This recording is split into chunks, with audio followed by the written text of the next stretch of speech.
Okay, enough about that. I'd like to turn it over to Hrishikesh to talk to us about plate to performance and how we can better structure our plate. Thank you so much, Melissa. Yes. So let's start with plate to performance. First, I would like to ask you guys a few questions, if you have any of them, so I can give you answers about as per my knowledge, okay? So again, I'm a strength and conditioning coach, but I would love to help you out with the nutrition. So do you have any question? It can be anything, any basic question. Okay, as we age, and get close to 50, not that that's happening, there's the whole talk of more protein because you don't take it in as much as well as you used to. You're not as efficient. So tell me about protein that I need to be, or that people that are getting close to 50 need to be working on. Okay. Any more questions? I would double that. Double. Close to 70. Okay. I think it just it's more important. I think it's even more important. Yes. So the question is that if you are close to the 50, how the protein requirements increase, and the second question is if you are close to 70, how the protein requirement increase. Any? I have one. We keep hearing different things about what oils to use, either to cook or to bake with. So what are we supposed to use? Okay. So which oils should we use in a cooking? Yeah.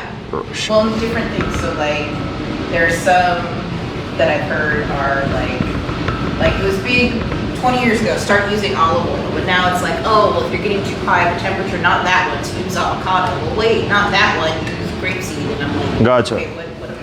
What are we doing? Yeah. So which oils are the best for kind of different kind of things? Gotcha. Anything from you, Martha?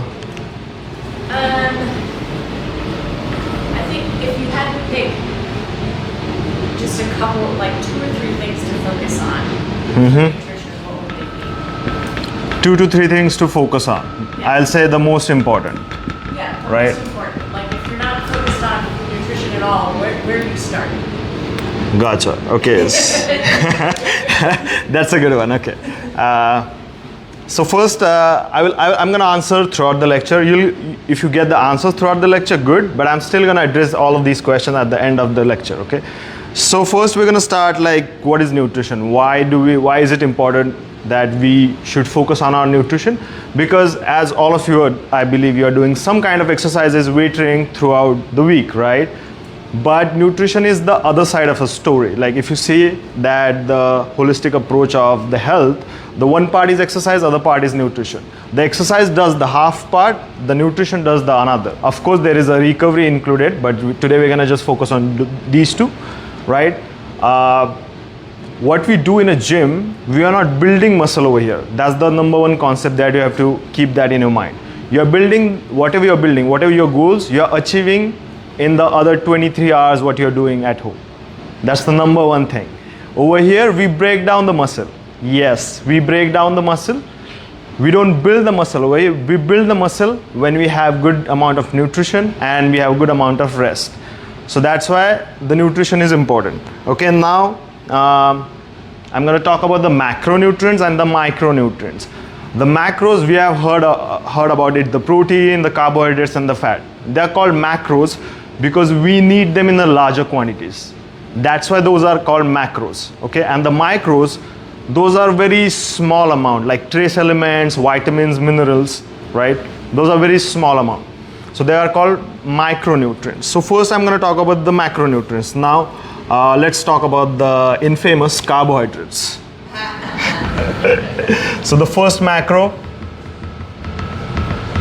carbs, okay? I'm just gonna keep the short form, right? Carbs. Now the chemical structure, you don't have to keep this in mind, but I'm just gonna explain in very short thing that carbs is basically the chain of carbon, hydrogen and oxygen, CHO, okay? Now this chain is very important because the amount of carbon that are attached to each other makes the structure of that particular carbohydrates. The most simple the structure is, it's gonna call simple carbs. They're gonna get broken down as soon as possible, and we're gonna get energy as quickly as possible. That thing has one advantage and one disadvantage. The advantage is when you are in certain something situation, when you need a dire energy, you can have the simple carbs like fruits, or maybe having like a processed refined sugar or processed wheat items which are slightly refined or more processed. Okay, now it has a disadvantage that it also spikes the insulin in our body.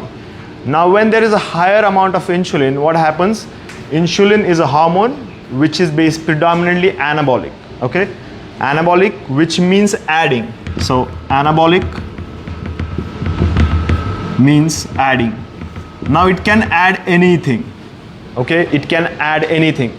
If you have predominant amount of proteins, or I'm going to call amino acid, which is the smallest amount or smallest unit of protein, okay, then it's going to build the muscle. So yes, muscle building needs insulin. Of course there are other hormones as well, but insulin is also one of the important ones. Now if you go adding on top of these carbons, like multiple carbons to each other, it makes a complex chain. Now for the body to break that complex chain, it needs some effort and some chemical processes to break it down, make it a simple, and then use as an energy. Is everyone with me? Right? Yeah, you're saying the complex, we have to add extra stuff to Yes. actually use it. Like Actually that you know better, right? Okay. So the complex carbs are composed of, you can say anything which has a higher fiber amount,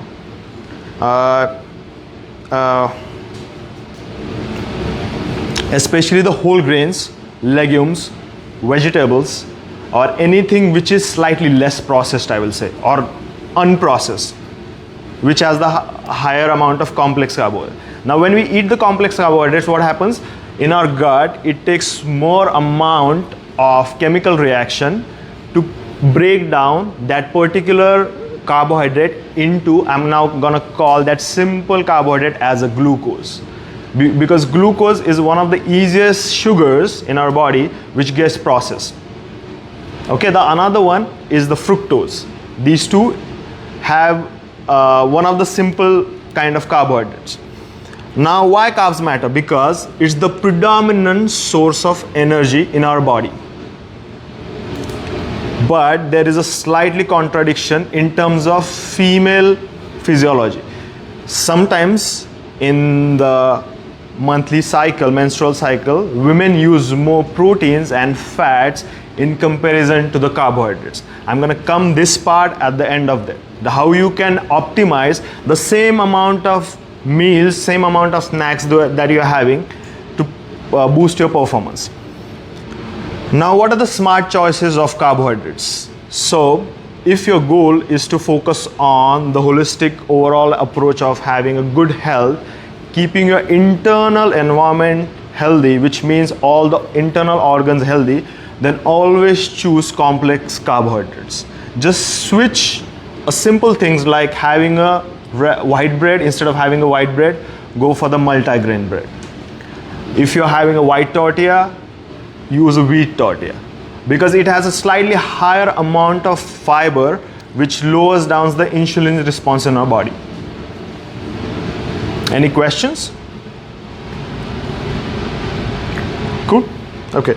Now what are the best sources of having complex carbohydrates? The number one is oatmeal for the breakfast.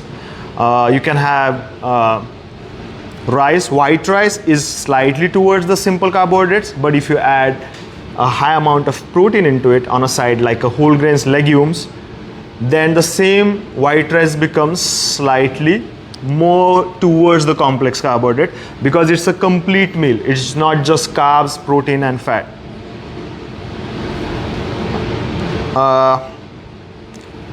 Now I'm going to talk about the few myths about the carbohydrates, that carbs make you fat. Yes and no.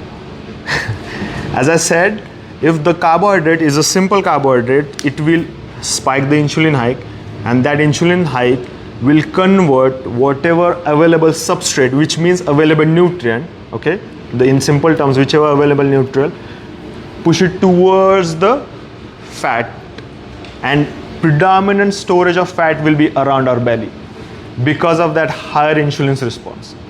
Now, does that make the carbohydrate bad? No. The choice of carbohydrate is bad. If you simplify that particular thing and add good amount of protein and good quality fat, coming to this question, which oils I'm going to answer in the fat, then the same carbohydrate can be converted into lower insulin response. Cool? Now, another myth about it, that low carb diets are the best for everyone. Absolutely not. They are not best, because carbohydrate is essential source of energy in our body, like in essential. The glucose, the molecule of glucose is broken down and then converted into ATP. Again, I'm not going to go into details of chemistry, but converted into that, and then available, the energy is available due to that. Now, having extremely low carbohydrates, these kind of diets, like, or the keto diets, predominantly popular, these diets were invented for the people with a cancer or any kind of chronic diseases, because those kind of things help in that particular situation. Now we don't need that. You can absolutely moderate the carbohydrates or keep the carbohydrates in check throughout the day and still achieve if you have fat loss goal. I'm not going to call it weight loss, because weight consists of muscle, water and fat. I'm going to fat loss goal if you have that. Now going to the proteins. Now proteins, there is so much talk about the proteins, right? Now proteins, as the carbohydrates contains the molecular chain of carbon, hydrogen and oxygen, protein has another partner called nitrogen, which is the most important one. This N is the most important one. That nitrogen, or any compound of that nitrogen, makes that particular protein absorb slowly in our body. And retention of this nitrogen in our body, the utilization of that particular nitrogen in our body, is called the bioavailability of protein, which tells you that how good the protein is. Now there is so much talk about the whey protein, right? We all have heard about the whey protein, the pea protein, which is the best. Why whey protein is the best? First of all, because it has the highest amount of bioavailability, which means when you ingest that protein into your body, then the amount of nitrogen that we're going to get after the conversion, and after converting that particular protein, which is whey, the molecular structure of protein, into the available nitrogen is the highest. That's why all the standards which have been set into the research are with respect to the whey.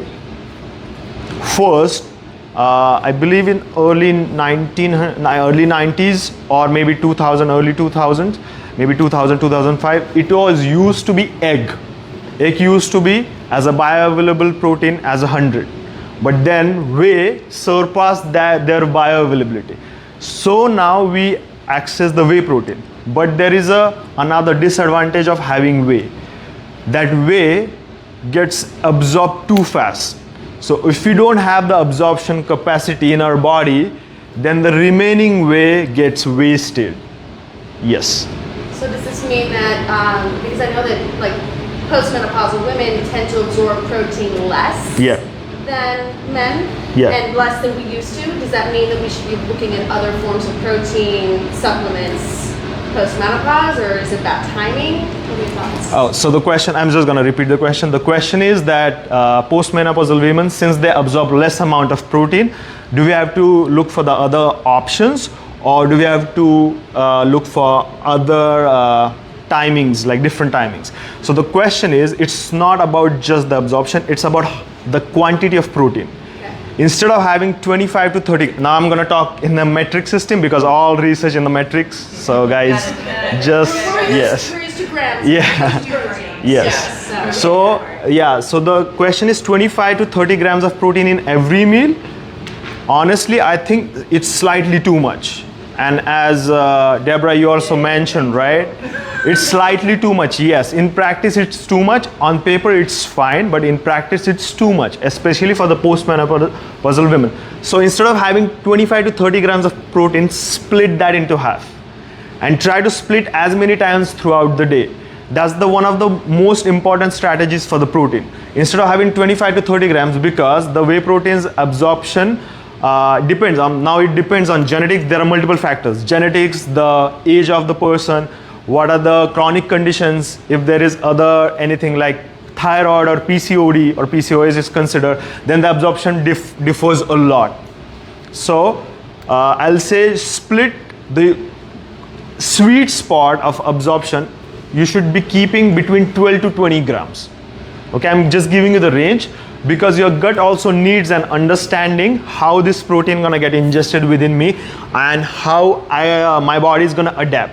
Now, as all of you have done weight training, right? We don't start lifting like 100 pounds on day one. The same thing happens in our body as well. Our gut needs to understand, hey, what I'm gonna do with this much amount of protein, because brain and nervous system needs to have that activation. When you ingest the protein, the sensor understand, okay, this much amount of protein, oh, do I need that for the muscle absorption? Do I need that for the enzyme synthesis? Do I need to make more hormones? All these things are done by that protein. For that, your body takes some time. So it's always never go by the calculation on day one. It's exactly like exercise progressive overloading. Now what is progressive overloading? Let's say this guy is me, okay? I'm lifting 15 pounds, let's say, okay? Now I'm able to lift only 15 pounds. I'm gonna slowly start adding like 20 pounds, okay, by next week. Then I'll keep on the 20 pounds for maybe 2 or 3 weeks, let's say, okay? Just giving a generic example, okay? Please don't follow this, okay? Yeah, 20 pounds, but 2 to 3 weeks, now my muscle's gonna get adapt to 20 pounds, so 20 pounds is not heavy for me. So I'm gonna add 25. So I'm gonna keep 25. Exactly the same. If there is a particular calculation for your body weight, which says you need to have X amount of protein, and you are having X minus, let's say, 20. Okay, let's say X minus 20. This can be any number, right? Then don't just add 20 grams of protein next day. You have to add around 10 to 15% of this X next week. Keep there steady for 2 to 3 weeks, and then add amount of another one. Does that make any sense? Yes. Yeah. With lifting, if you go too hard too fast, you will injure yourself. Yes. Will you hurt yourself, or will it's just wasted? You convert that to fat. Okay, got it. It's excess calorie. Yes. So if the body has no idea what to do with any amount of nutrient in the body, I'm talking about the macronutrients, not the micro, right? Any macronutrient, it will either pass it through your stools, or the second thing, it will try to store it because it thinks, if I don't get the food tomorrow, what will I do? I'll keep this as my bank balance. That's what it is, the fats. It will start converting into fats. Does that make any sense? Yes. Right? Now, since the protein has this nitrogen, the insulin response goes so low. So that's why having protein with the carbs is so important. Right? Because that nitrogen, removing that nitrogen, now there is another thing which is called deamination. Again, you can completely ignore this term, which means you remove the nitrogen of that protein and you convert that CHO into a carbohydrate, which can be converted into energy system. So yes, proteins are used in our energy, making the energy, not just to repair the muscle, not just for the brain, and not just for the other enzymes and hormones and No, it is converted into energy as well. Now it is so important that we spare our proteins to recover our muscles and use our carbohydrates for the energy production. Is everyone with me? Right? The 3 most important out of 9 essential amino acids, what is called a complete protein, 9 essential amino acids, essential EAA, essential amino acids, okay? There are 9 out of them, which a human body cannot produce. If any protein has these 9 essential amino acids in good amount of ratio, then it's called complete protein, okay? Now out of these 9, the 3 are most important, I'll say. I am not saying the other 6 are not important, they are equally important, but 3 are most important for the muscle recovery and hypertrophy, which means increasing the muscle mass. So the 3 are called BCAAs. Now in the supplemental industry, there is a lot of talk about the BCAAs. What are the BCAAs? So the BCAAs are branched chain amino acids.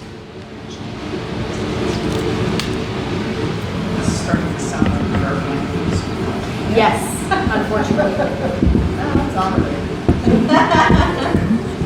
It's like, that's okay. She's chemistry teacher. I was gonna say. It's been a while. So what are the BCAAs? There is a branching to the amino acid particular molecule. Okay, now not going into chemistry, I'm not good at it, okay, trust me, she knows very well. Okay, so branch, there is a particular carbon chain which has been added to the amino acid chain in a particular manner. That's why they are called branched amino acid. Now the first BCAA, it's called leucine.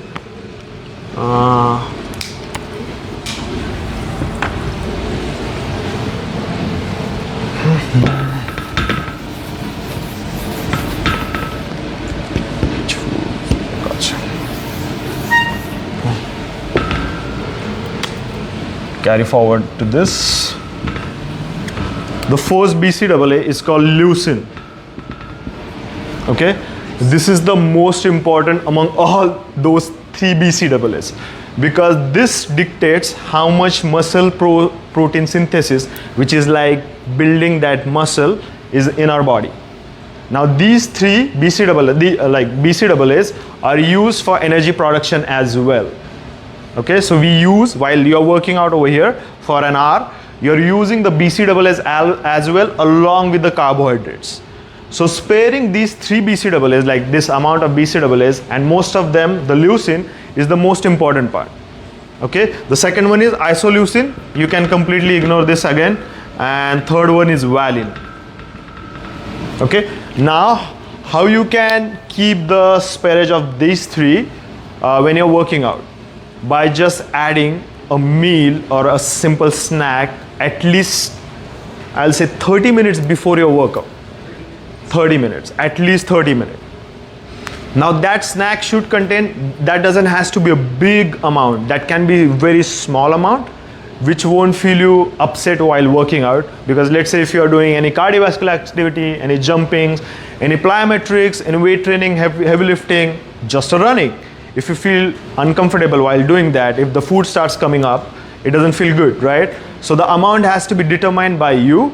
The predominant, the theory says it should have at least 0.5 grams of carbohydrates per kg.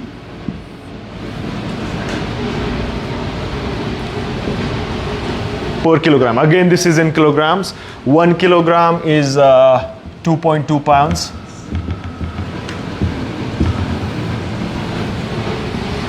So 0.5 grams per kilogram of your body weight, okay?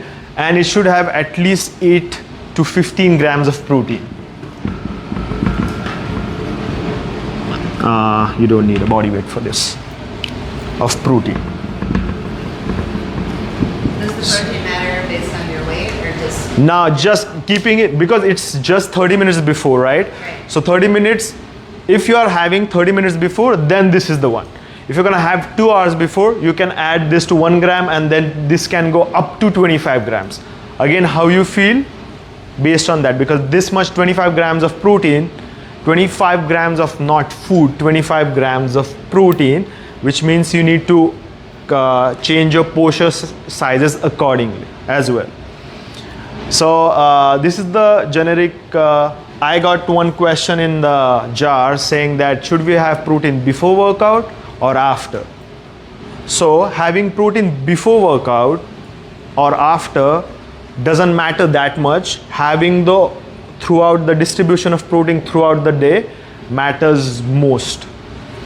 But if you skip a meal or if you skip a breakfast or somehow you are not able to have that amount of protein in your breakfast and you are working out somewhere between, let's say, noon to afternoon or maybe 10 in the morning to afternoon, then having a protein before and after the workout will help you to first of all complete those protein requirements, and second one, since your body is slightly deprived of proteins, it will start having that particular muscle protein synthesis faster. So in a day, if you are splitting the protein evenly, don't think about just having a protein shake before workout. Because if you just have a scoop of protein, whey protein, let's say I'm talking about whey protein because it's the most popular one, or maybe pea protein, and then add just the water into it and drink it and come over here, that thing is going to be used for energy expenditure rather than building the muscle mass. Does that make any sense? Right? So add a little bit carbohydrates with that pre-workout protein. Okay. Right? Now how much carbs? Again, you can follow this rule.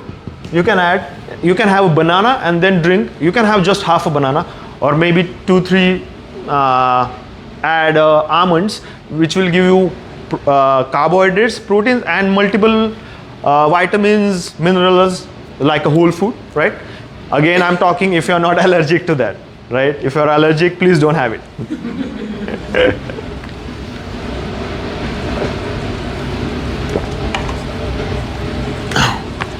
Now, I will talk about the amount, how much protein should we have in particular. Now you will find there is a chart on the backside of that, on those notes. Now that chart is explicitly mentioned for slightly active women. That's why the amounts are slightly on higher side. But I'm going to mention if you are sedentary, if you're not being active, you're not standing, you're sitting for most part of your day, I'm going to tell you the amount of protein you should have. Okay, so the amount of protein person, especially a female body should have, is between 0.8 to 1.7 grams per kg per day.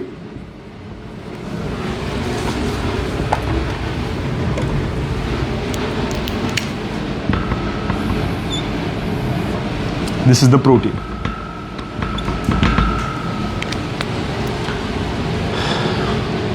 Now this calculation seems a little bit too much, right?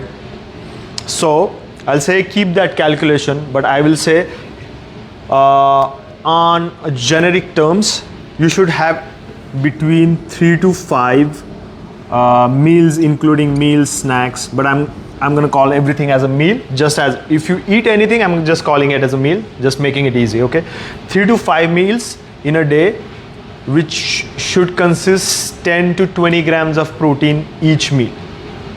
If that's not achieved, let's say that's not achieved, then you can slightly increase one for the breakfast, second pre-workout, and third one can be for the lunch. So as much protein as you can have before the dinner, it's most useful because our bodies are most active throughout the most part of the day rather than night.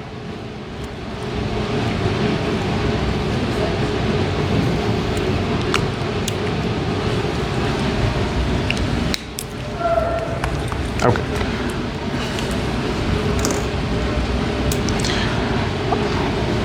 Now the best sources of protein. Now, as I talked about the 9 essential amino acids, the best sources or the best thing which consist the 9 essential amino acids are predominantly animal types of protein, but that doesn't mean the people who are vegetarian or vegan, they can't complete their requirements. They just have to be a little bit smarter about their protein requirements, right?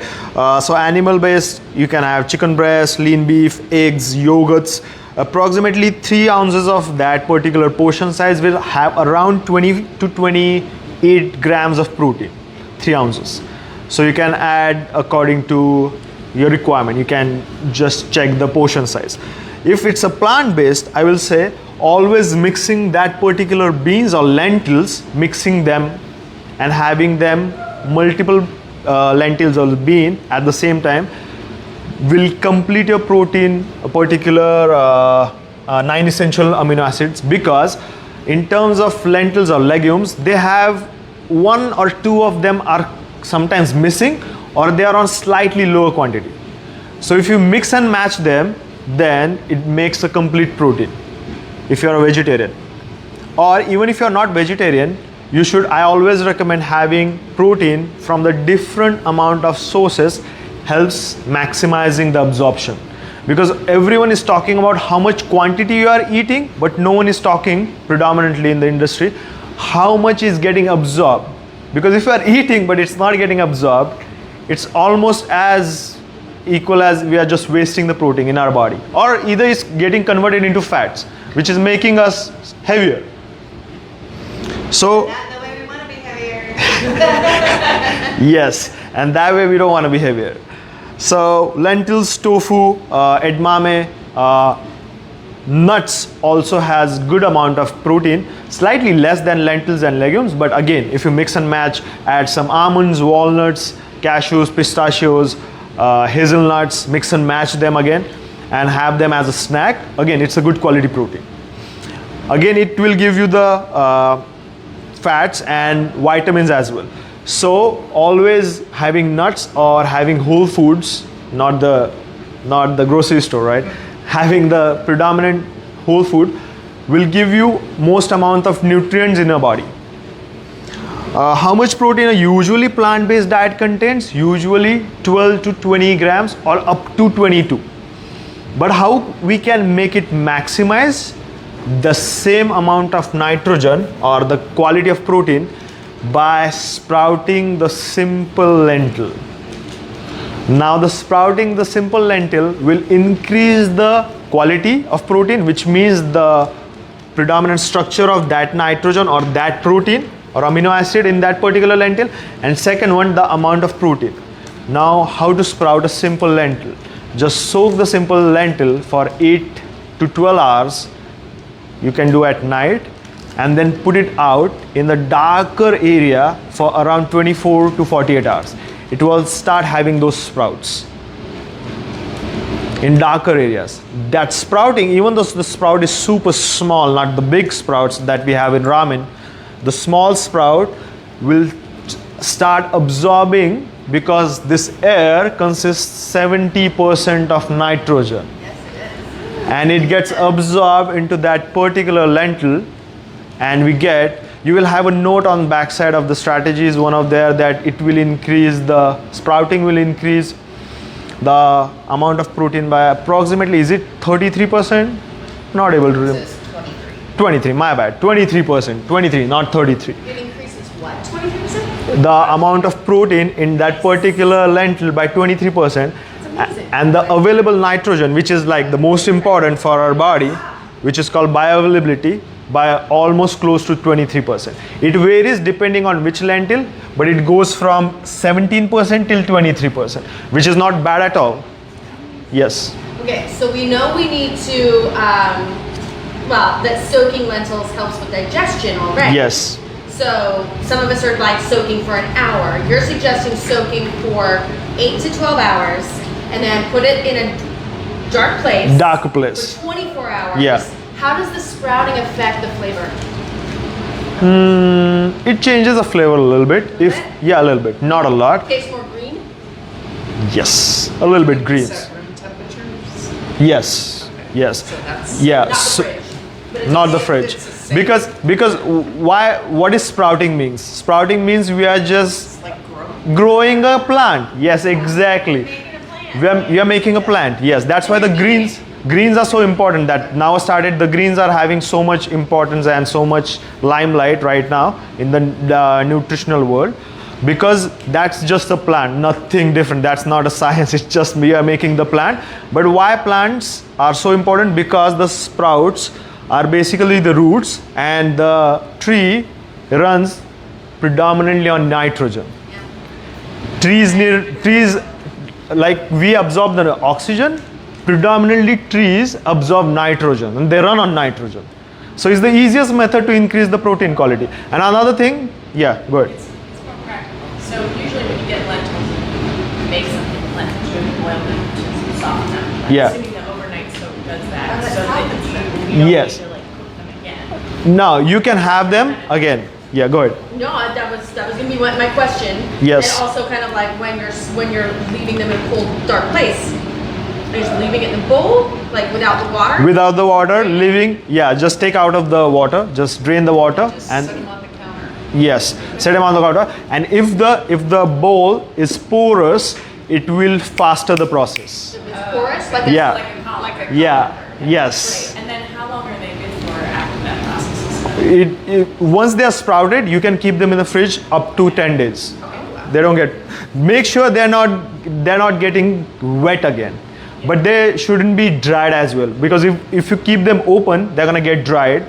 If you keep them too airtight, they're gonna get wet and they will start like the quality start going down. And then I asked a question on top of her question, which was, do you need to cook them after that? Yes, the question, do you need to cook them on? Now, if you do the simple sprouts like what we get in the ramen and stuff, you don't need to. You can have them like as they are. But if they are maybe something like a beans and stuff, make sure you cook them, at least half cook them. Because they have a tendency, that amino acid has a tendency to increase your gut acidity. And that acidity might not be good or might be discomforting for most of the people. So make sure you don't overcook them, make sure you cook them slightly. Okay, so if the sprouted thing, I'm just giving you the anere, you have to make these experiments and take a judgment call on your own cooking, that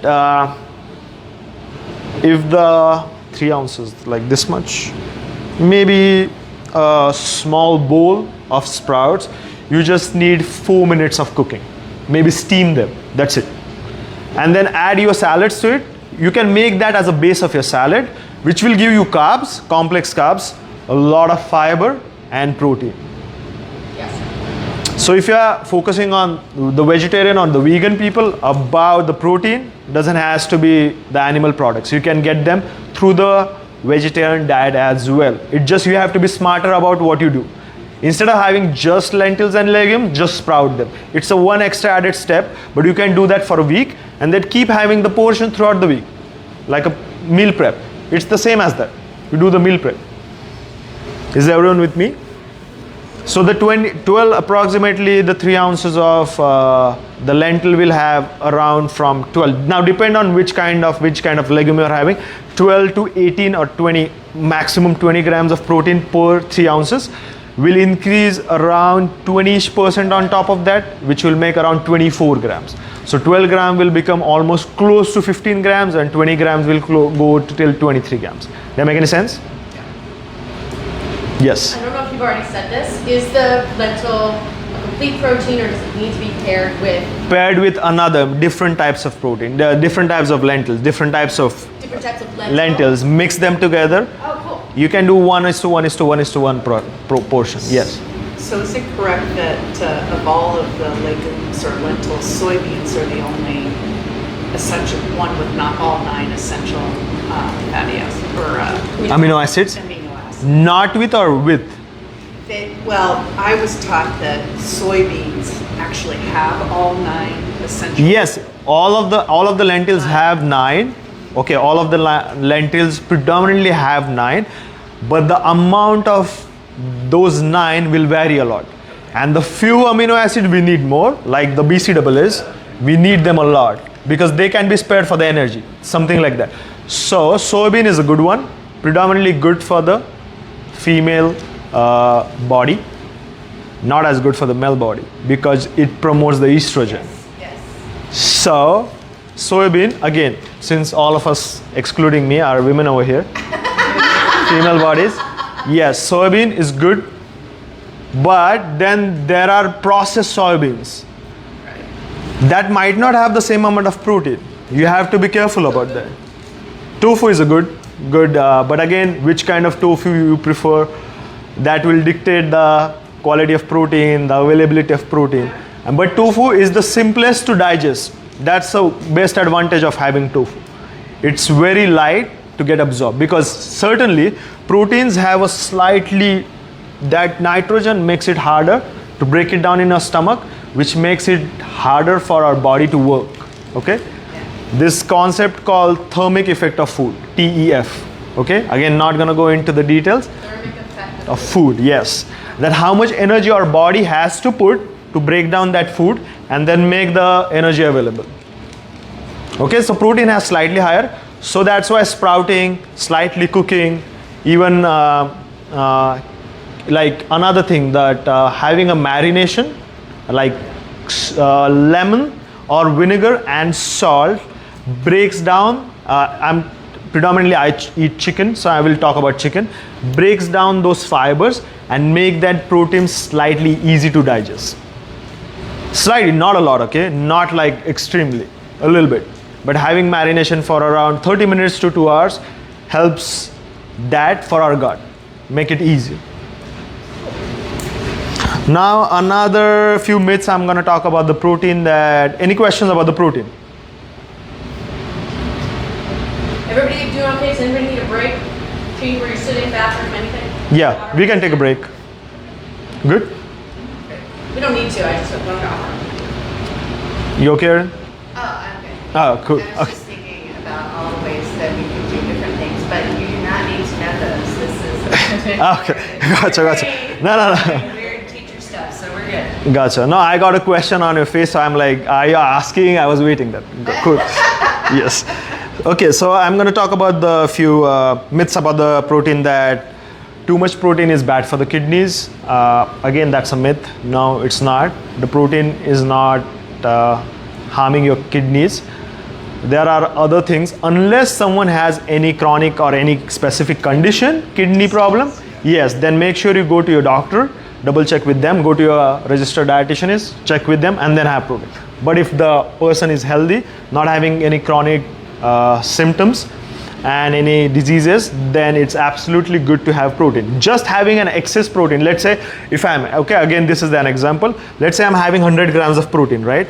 If I just have the 100 grams of protein in only one meal, okay, instead of splitting that, all that protein is not going to first get absorbed, going to get wasted. And the second one, I might have a lot of digestive like I start burping, I'll start having some discomforts. So that's why splitting that evenly is so important. Sure. Oh, yeah, that's perfect.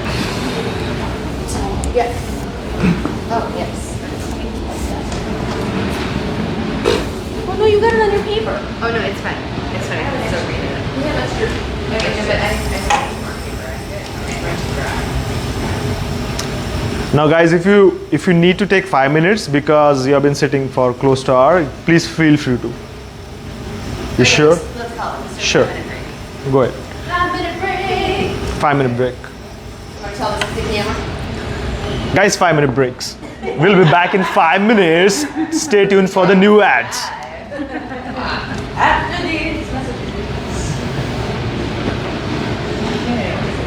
Soak our lentils. Right? I soak it anyway because I really have a hard time digesting them if they're not soaked. Okay, now I soak. Yeah. Beans to cook them, but I've never thought of You're it. gonna have giant. Mia, are we gonna keep the live going on? Oh, gotcha. So I will take this one. I'm gonna have an orange. I don't want people to. Sure. Okay. Erin's gonna write it on our mirror. Dry erase says more colors to be. Just a heads up, the microphone is right next. I'm gonna organize my thoughts. Oh, okay. I don't know.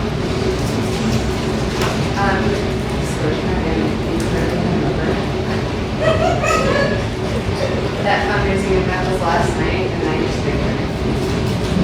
Yeah. Well, man. too. Stomach's a little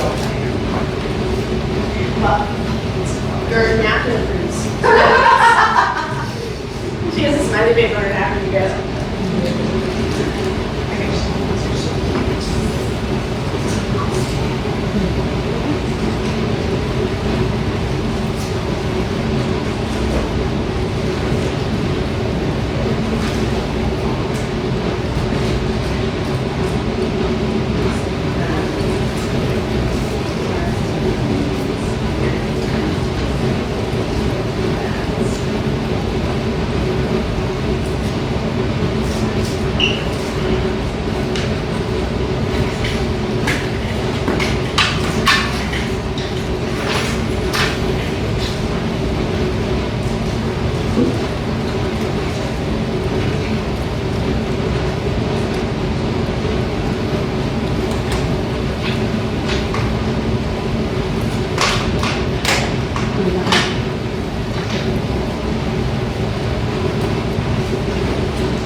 What are your favorite pre-workout snacks? Mine? Yeah. Well, anyway. My pre-workout snack is always easy to digest. I predominantly do the weight training. I'm not a big fan of that. So predominantly do the weight training. So the banana gives the sugars and banana glucose this and the overall structure of banana is so simple. It makes that glucose available soon. The second thing, I add whey protein into the milk, so it lowers down the absorption. And I do with these vitamins. So you eat banana and last night. Very small. Small. Yeah. You're not full. You really do like peanut butter. I was gonna say, I was like, peanut butter with banana. Peanut butter with banana. Peanut butter with apple would be my choice, because bananas I like by themselves. Unless it's banana bread or something. But that's not a pre-workout, that's a treat.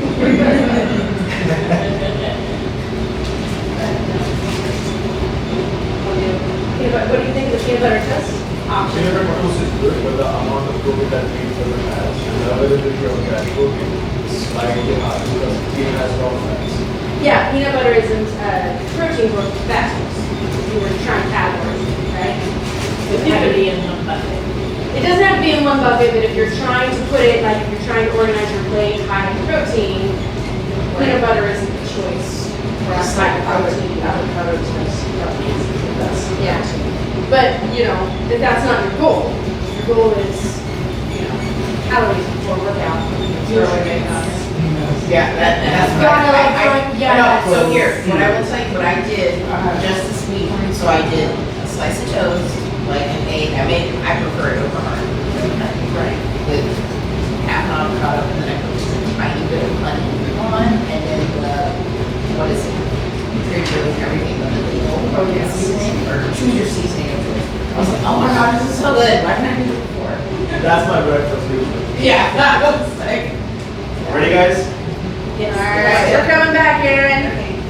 You need to sit there and take notes. I'll find another seat. Right. Phone close, Josh. Do your best.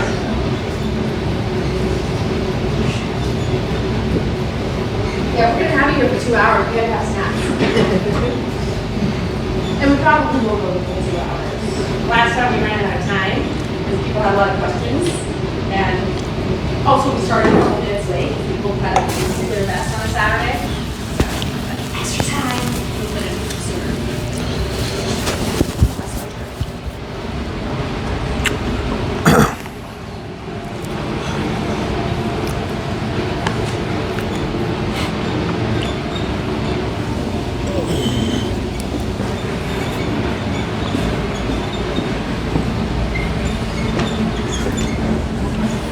If you move either just a little further back. If you want to move forward, there's like a window this way, or maybe over. Is the snack after the workout the same as before? Yeah. What is it? Is the snack after the same as before? No, you don't need that much. What do you, after is just the banana? Just the carbs? After just the banana, or you can have protein source. It doesn't has to be just the banana. Oh. But the it's amount not of the same. protein, it doesn't has to be this much. Oh, okay. You can slightly go lighter. Lighter.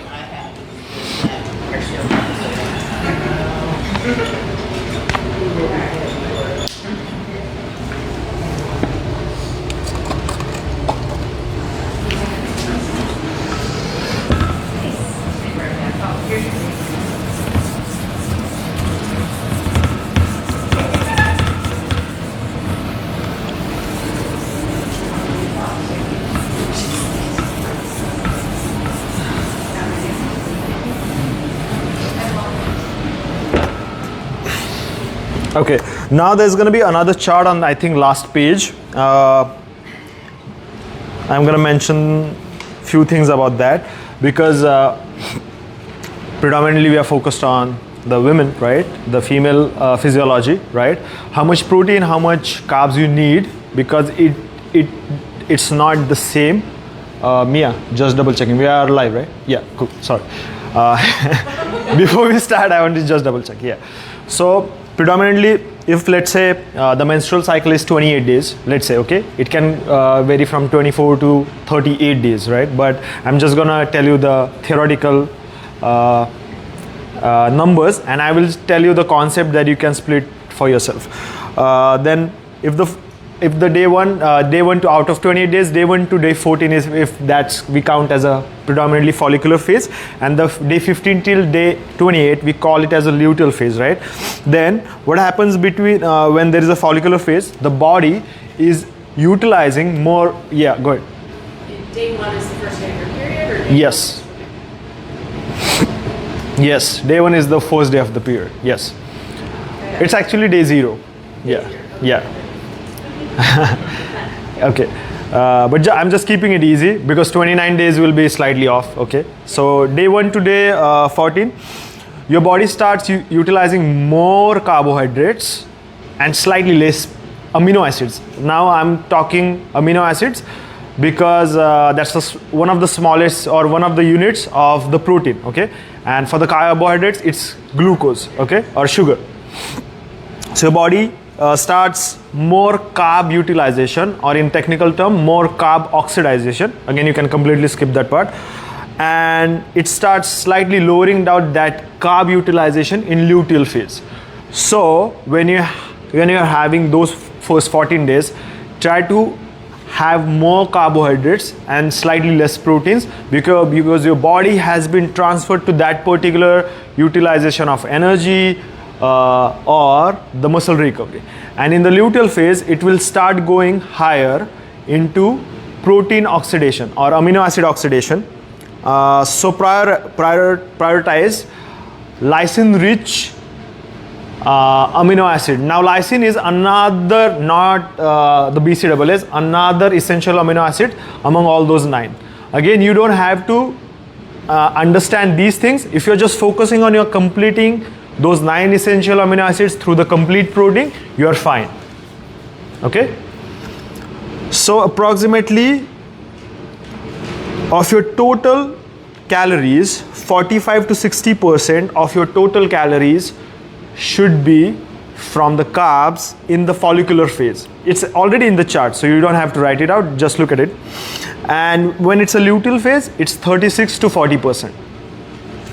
Okay, for the protein, now the values of the protein which are mentioned is for the active women, so those are slightly on a higher side. Okay, yeah. Active means who do 5 times of weight training predominantly, and the bodies of there are constantly walking, doing something, not sitting. 5 days a week, 4 to 5. No. 4 to 5 days of any kind of physical activity, which we call like I will say a dedicated movement, any kind. It doesn't has to be. Yes. walking it up, but it depends. If you're walking like this, You walk a Hogan? yeah, then yes, yes, yes, yes. Then yeah, depends. Yeah, exactly. Yeah, but that activity at least has to be 30 to 45 minutes per day, predominantly. Yeah, and the targeted like there are multiple components to it, but yes. I will say athletes. Let's call it athletes to make it simple, because their weight training, the intensities of weight training are slightly higher than ours. So slightly those amounts I mentioned for slightly higher protein requirements. If your body is ready to have that amount of protein, absolutely you can have it. I'm not saying you cannot have it. It just, as I mentioned before, it's a progressive overloading for our internal system, gut as well. If you have these amounts by tomorrow, okay, then your gut will be upset. So for that I'm mentioning this, okay. So predominantly I'll say in the follicular phase, I will say from 1 gram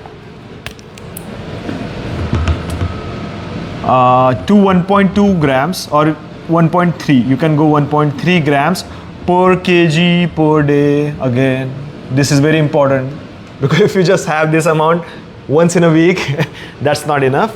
Per kg, this amount, let's say 70 kilograms, then multiply 70 by 1, which is going to be 70 per day. 70 grams of protein. Okay, something like this. Does that make any sense? Now this amount is for the maintenance, just maintenance. If you are doing twice a week weight training, This is protein. yeah, this is protein. This is protein. This is 1 to 1.3 grams Yes. per gram per day. Yes. So if you are weight training, then you can slightly go up to 1.4 grams. Again, I'm just per kg per day. Okay, this is grams per kg per day. And the same thing, this is for the follicular phase, slightly less. For the luteal phase, you go till 1.7 grams per kg per day. If you're postmenopausal, do you just do the low end? No, No. do the highest end. Yes, but again, yes, I'm gonna come to that. Yes, I think I have at the last. Yes, I have those notes at the last. So, but since you asked the question, I will answer that right now. If you are postmenopausal, then just a second. Where did I lose my? Just yeah, there. Okay, keep going. Yeah, if you are postmenopausal, then you need 1.8 to 2 grams per kg per day. That's a lot, exactly. That's because none of like the absorption becomes so less that no matter how much protein you're having, the absorption is not that much, right? That's why. But then again, 1.8 to 2 point in theory, this is the amount which the research says, but having that in practice is slightly hard. And the protein has another effect which is called exothermic reaction, which means it releases tons of heat inside your body. Does it heat? Heat, yes. Okay. So to counterbalance that, you had to have as much salads as possible, because why? The fiber takes that heat to break it down. So your body is into thermostasis by just having that salads in your body.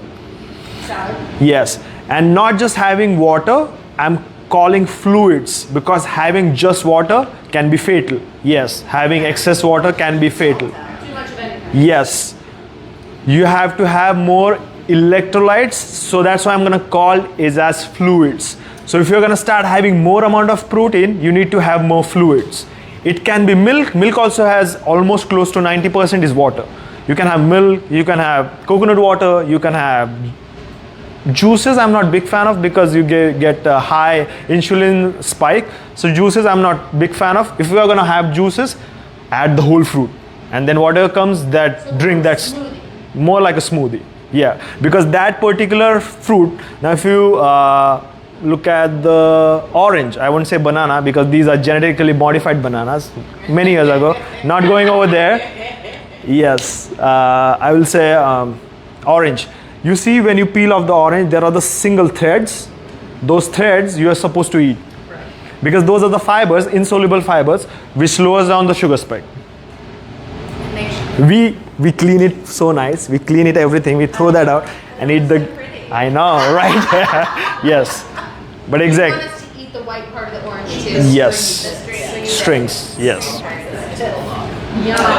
So again, I'm just giving you the recommendation again, okay? Or what you can do, you don't have to have that just by itself. Just have almonds with it. Oh, there you go. Yeah, go ahead. Since we're talking fluids. Yeah. What about, okay, so you don't want us to have like straight fruit juice because that spikes your insulin. But if we want to have like, I don't know, like a diet cola or a diet drink, if we want to have like a drink that's like a sports drink with some sugars but with some artificial sweeteners, things like that. What's your opinion as far as health? Because there's a lot of noise about that. Amazing. The sports drinks are really good, honestly. But I will say most of the sports drinks have a lot of sugar. A lot of sugar. And the one which doesn't have a lot of sugar, they have few, I will say, controversial sweeteners which are carcinogenic. They are carcinogenic, which means the cancer having properties. You're not going to have cancer, don't get me wrong. You're not going to have a cancer if you drink just one bottle, but they have a tendency in our body to start the inflammation, which is the predominant reason of having a cancer. Okay. So the one of the best things I will say, if you drink, I believe all of you like sugar, right? So if you're going to have a sugar, have them in your lemonade. Just make the lemonade at home and then have it. You add a little bit salt into the lemonade. Now in the Northern America, it's quite not normal to have a salt in your lemonade, but back in Eastern side, you always add salt to the lemonade. The salt is gonna give you sodium and chloride, both of the ions. And sugar, it tastes good. So just giving you the small tip. It tastes different a little bit, of course it does, but just giving you. It's like salt on a margarita. We like it. Exactly, salt and margarita. Yeah, just don't add alcohol though. Not if we're trying to be healthy. Yes, not you're trying. Yeah, yes. Yes. Okay, so have more fluids, have more salads. If you're gonna have higher amount of protein, yes, you must. You cannot just have the protein, and again, postmenopausal women, you need higher amount of fiber as well, because the gut doesn't work at it was working before. So you need higher amount of fiber as well, right? So that's a good strategy. And now I will talk about the fats. Okay.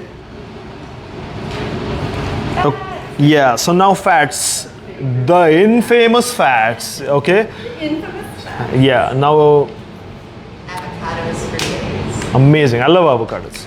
Yes. So fats is basically the dense as possible carbon, CHO. Okay, sorry. And calories. Yeah.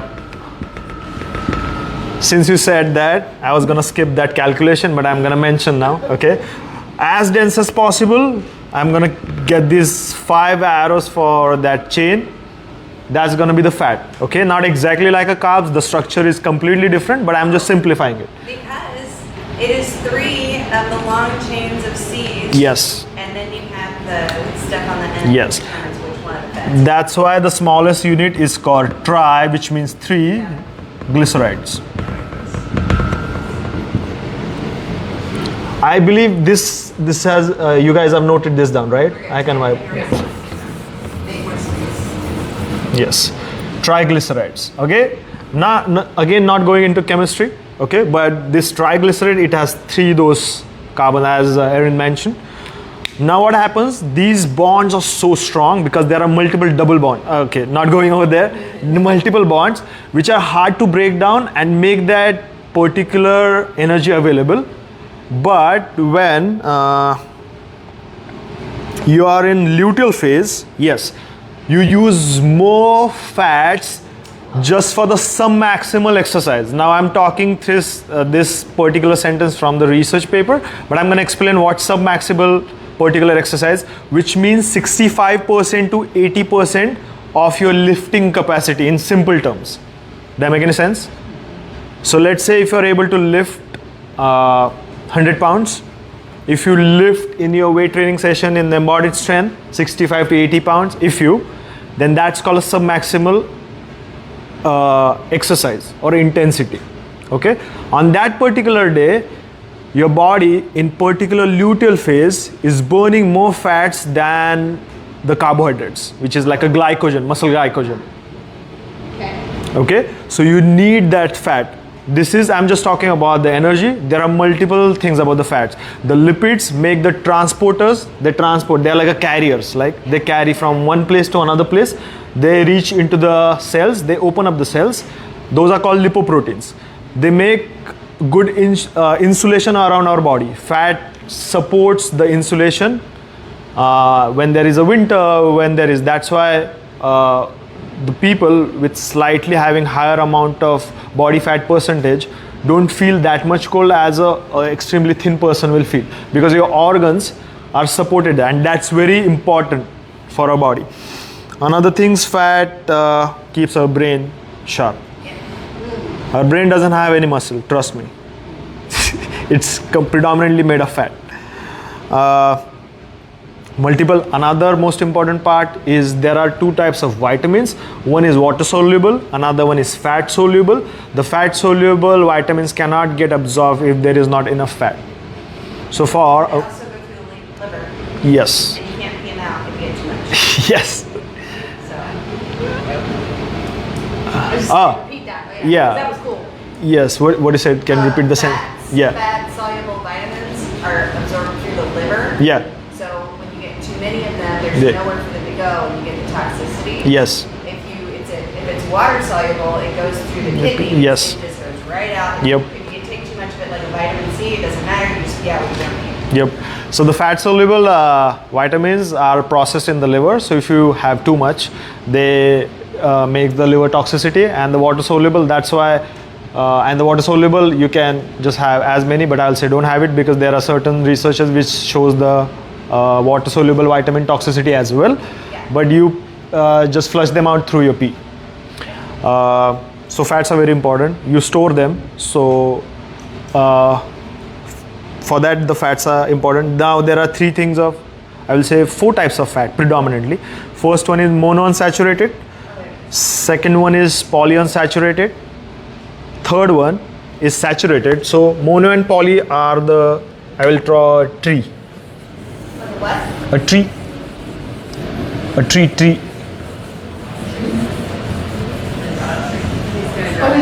Draw a tree, yes. A fat tree. It's a fat tree. A fat tree, yes. Literally. Okay. Unsaturated. I'm gonna call it unsat. And saturated. Okay. In this you have mono and poly, and over here just nothing. Okay.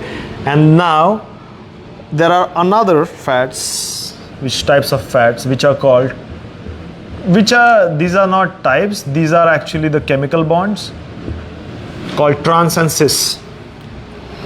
Now the double bond in those fats changes, due to which you get that cis and transformation of that particular fat. Now Debra, answering your question, which oils are good or which oils are bad, any oil which consists cis and trans will increase the cholesterol in our arteries, and that will start blocking those arteries by these two bonds. So always have the fats which are into these categories. Now how to know which are into these and which are into these? If you processed an particular oil too much, it is going to change those bonds, because for these bonds heat is required. So if you fry into the same oil again and again and again, like a French fries, this one. But then adding that fat on top of salad, just raw oil, is gonna give you these kind of things. Okay? So predominant focus of the cooking method, it's not about the oil, or it's not about it, it's how you cook it. So there are certain oils like virgin olive oil, which has very low boiling point. If you turn up the heat slightly high, that predominantly start changing its form. It might go to cis and trans. Might go to what? Cis and trans forms of that particular bond. So Yeah, some people do though. They're like, oh, it'll cook faster if I turn the heat up. yes. So I will say olive oils, especially the virgin olive oils, don't use it if you're gonna use it for some frying, shallow fryings or something like that. Avocado oil has a slightly higher boiling point, which can be used for those particular things. But I'm a biggest fan having oils on top of my salads. I love them. But if you were cooking. But if you're cooking, your favorite then oil is. my favorite oil is the grapeseed oil. The second one is avocado oil. Third one, since I'm from the eastern part, peanut oil. But again, peanut, sunflower, safflower. These three are, but these oils are slightly lower on this part of the world. So I will say go with the avocado oil. And again, don't go, if you're going to use it for cooking, don't go for the virgin oils. Okay. Now, if you find the cold press oils, those are the best. Those cold press, those look super dirty, and that dirtiness gives you amazing amount of vitamins and minerals.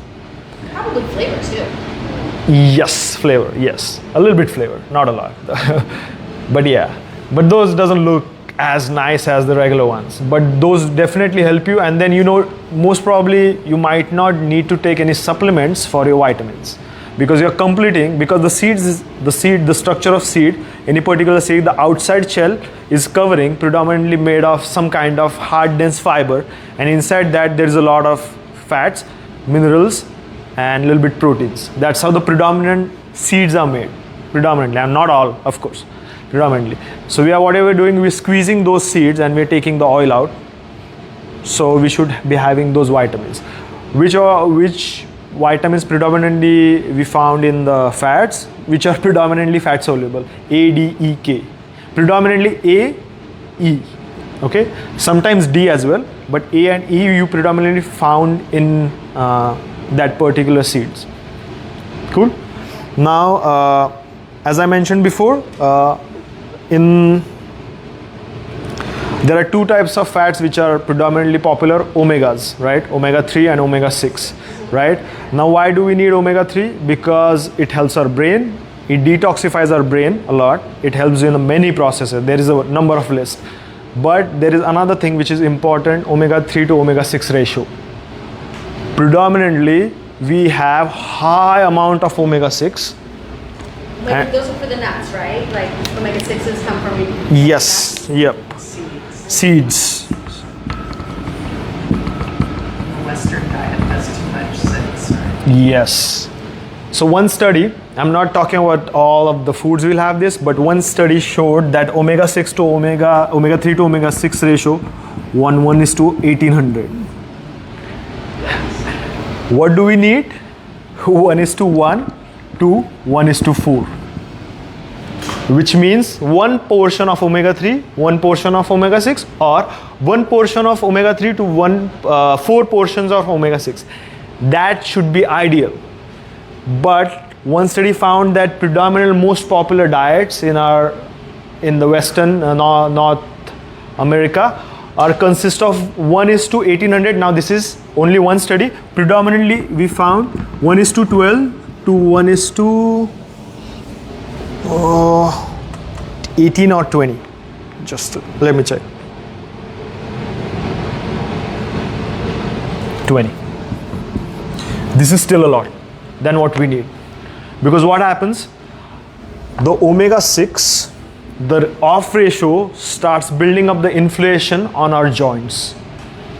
And that inflammation start keeping those joints puffier, which the body is battling all the time to reduce that inflammation. And omega-3 has amazing anti-inflammatory properties, which starts reducing that particular inflammation, which keeps our joint healthy.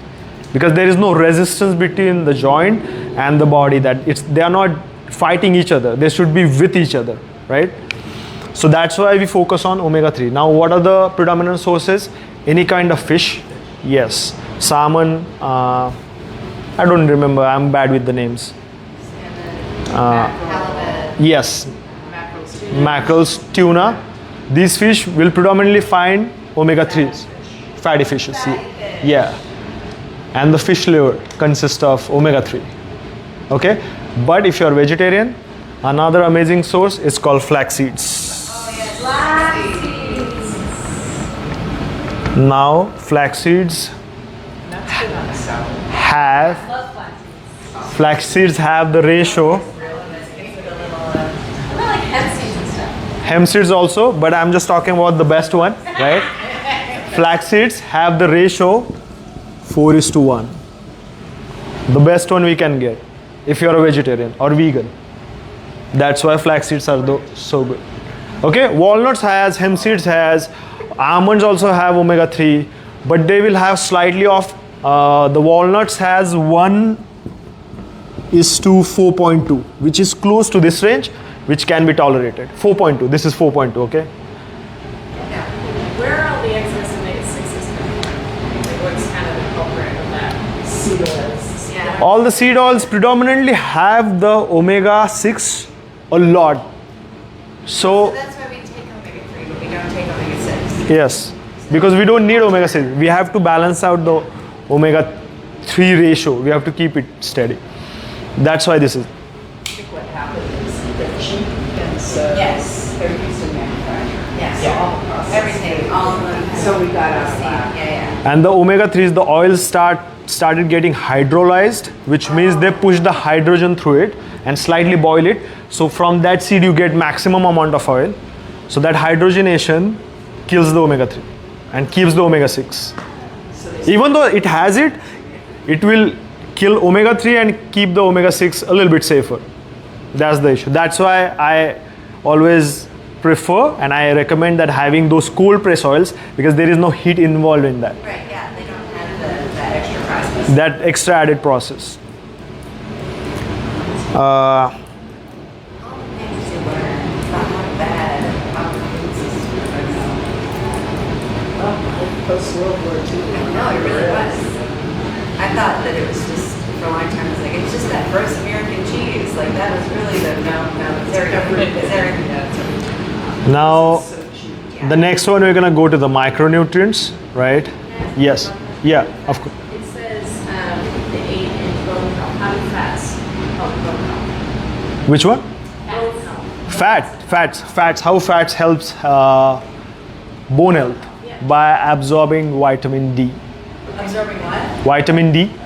Oh, yeah. It's a fat soluble. And then you can get your calcium. Yeah. So fats, Vitamin D is a fat. the good amount of fats and good fats, I will say, absorbs more vitamin D. The vitamin D helps more absorbing calcium. The more calcium helps our gums, teeth, bones, and connective tissues as well. Cool. So next I'm going to talk about vitamin D, okay? And see, since you are sitting in the sun, you are making some of it. Okay? So vitamin D, yeah, there are two predominant types of vitamin D. Not types, I will say, just the different derivatives of vitamin D. One is derivatives, yeah, of that molecular structure. One is which is not active, and another one is inactive. Now the inactive has to be active, and for that particular thing we need sunlight, because the blue ray which are in the sunlight activates that pathway. So all the ultraviolet and those blue looking lights are not bad. Again, yes, the ultraviolet rays, UV rays causes cancer, skin cancer, yes, but it causes the skin cancer at which point the part of earth which has lower amount of ozone, which is O3, oxygen, 3 molecules of oxygen, it cannot filter all the UV rays, and when those UV rays starts coming to us, it predominantly causes the skin cancer. Okay? And that's why we have to bigger problem. Yeah. Closer to the poles. Yes.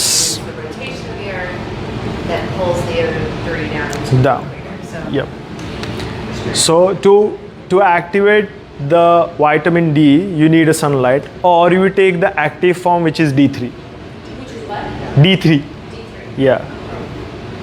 So Okay. I was just told, because I have an osteoporosis diagnosis, that take D3, but also take K with it. Yes. Yes. And I haven't been doing that, and so Take now. K with it? Is that what it Yeah, says? so you can buy that and combine now. That's the latest thing in the osteoporosis community. that is good to know. Yeah. I knew about the D, but I It didn't know about helps, the K. yeah, it helps supposedly you Yep. use your D3. Because the D3 has a pathway which the K contributes to it. So, and I think there are so many reactions, and I'm very bad with the chemistry. So, yes, vitamin D3 activates the calcium absorption channels, and the calcium absorption channels will make your bone strong because the predominant part of the bone is made of calcium. We all know that, right?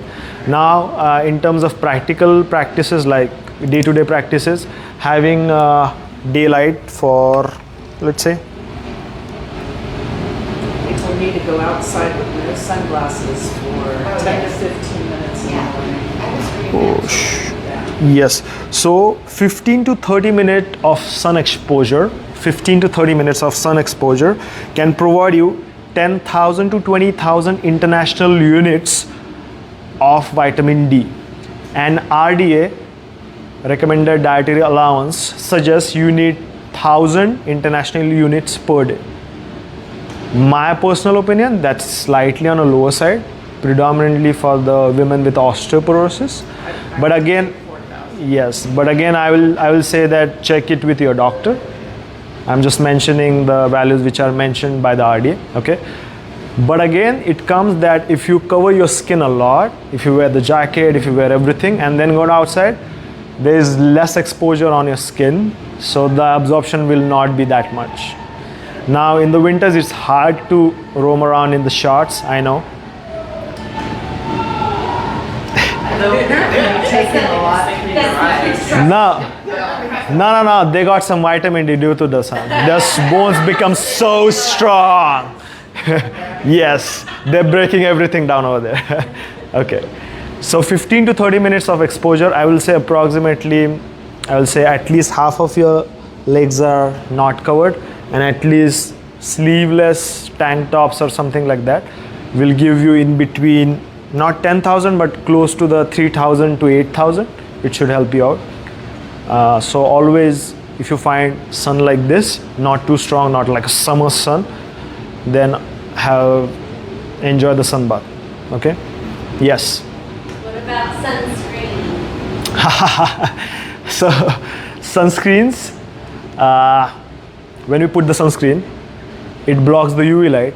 Since the UV light, there is a sensor underneath the underneath the skin, which detects that UV light, and that sends the signal to the vitamin D. Hey buddy, go for your work. That gets blocked. So no matter if you're having the vitamin D2 or another inactive form by your meals, if you put the sunscreen on top of that, it won't activate and it won't convert it to D3. The next part of calcium won't get absorbed. Ultimately, your bones might get weaker. So sunscreens, no, they don't help in absorption of vitamin D at all. So maybe we spend 15 minutes without sunscreen and then put it on if we're going to be in the sun all day. That's amazing strategy. Yeah, just be without a sunscreen for 15 to 20 minutes and then put the sunscreen and then just enjoy your beach time.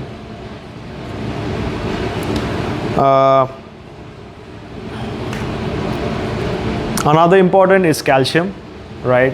We all know the calcium and vitamin D3 go hand in hand. But another thing, iron and calcium are contradicting each other in absorption because they play the tug of war in our stomach. Not stomach, intestines for the absorption. And everyone keeps playing tug of war and then both of them go to waste. So if you are having iron supplements recommended by your doctors or recommended dietitians, registered dietitians, always keep at least 2 to 4 hours of difference between the iron and calcium. 2 to 4? Yes. Another thing, the iron and zinc also play tug of war. Iron has some bad manners, I'm telling you, right? It doesn't like anyone other than that, except vitamin C. When you add vitamin C with iron, that heme gets absorbed and it increases the absorption of that particular heme in the part of hemoglobin more, and we absorb iron more. So my go-to smoothie for having a good amount of iron is spinach smoothie, and once you finish making the smoothie, add a big squeeze of lemon and then drink it. Again, you can add multiple seasonings, salt, anything else, but the vitamin C has a tendency to leave early because it has very low boiling point. If I just squeeze the lemon juice over here in a plate and keep it in the sunlight, the vitamin C will start evaporating. So always add any sources of vitamin C which are sour in nature at the end, not while cooking. Because if you're cooking and if you turn the heat on, goes. The same thing goes for all the water soluble things, vitamin B's, B12s predominantly. If you add heat into any of your recipes or making the preparation, it will start going out. So always try to slow cook, not on high heat. It will take slightly longer period, slightly more time of course, but it will save more nutrients because of course we add water, right? All of our things have water, 70% water. When we turn on the heat, they start going away. About the iron, the sources of iron, the animal sources of iron are more absorbent and more available in our body than the plant-based sources. But it doesn't mean that if you have a plant-based like dates, spinach, greens, you're not gonna get anything out of it. That doesn't mean that.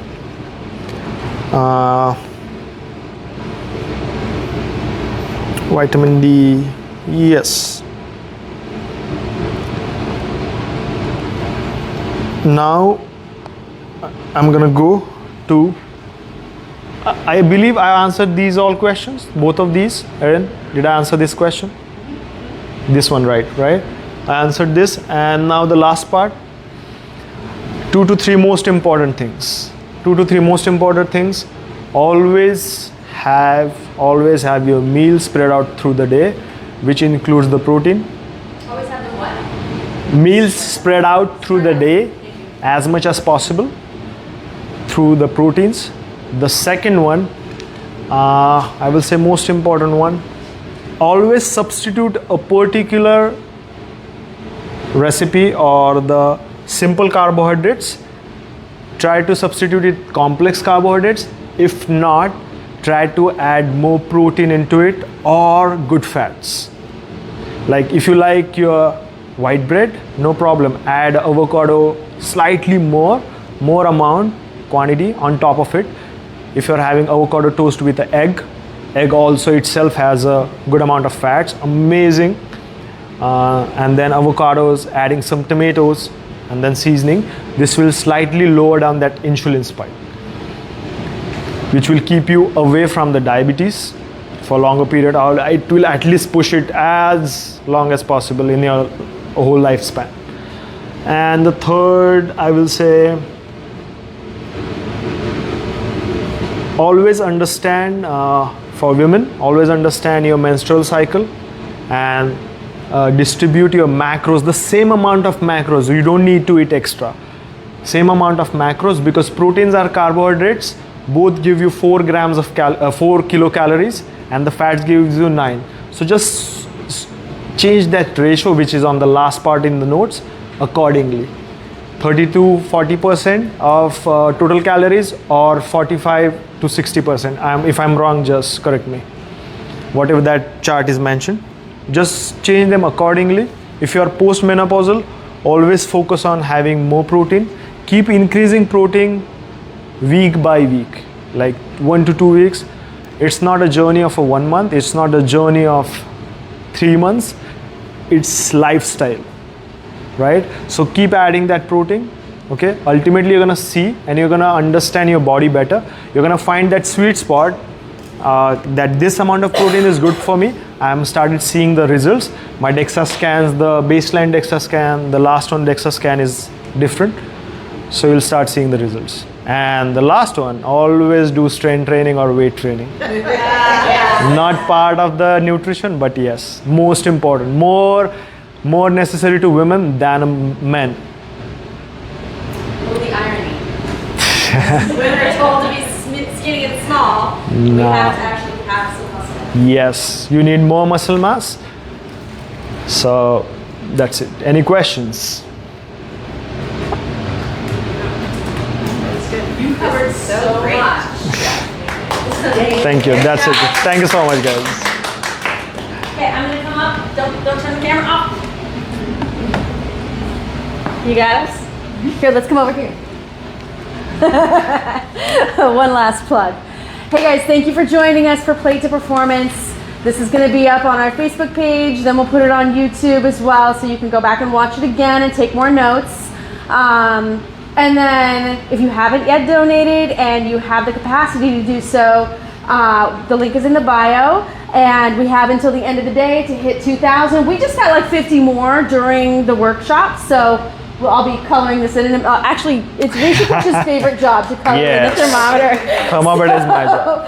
So he'll be coloring this in a little bit, and then we'll give you an update on Monday as to what our final goal was. But again, Lavender Rights Project. Even if you donate, even if you can't donate through us, you can donate directly to them because they need support, and they're doing really good work. They're very important to our community. And then thank you to Hrishikesh. My pleasure. This has Thank been you so amazing. much. Yep. Nice. Good job, guys. We'll see you next time. Yes. Peace. Was that the questions in the jar? Oh, I think we did go through them. He answered some of them Yes. already, right? They were. Okay.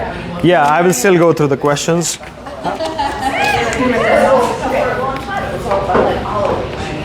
I think the first question is that should we be using creatine?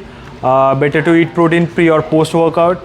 I didn't cover creatine because it's not mandatory, but recent research shows that yes, creatine is amazing for cognitive function, which is a brain function. The short-term memory has shown amazing results. The long-term memory, the research still has to finalize.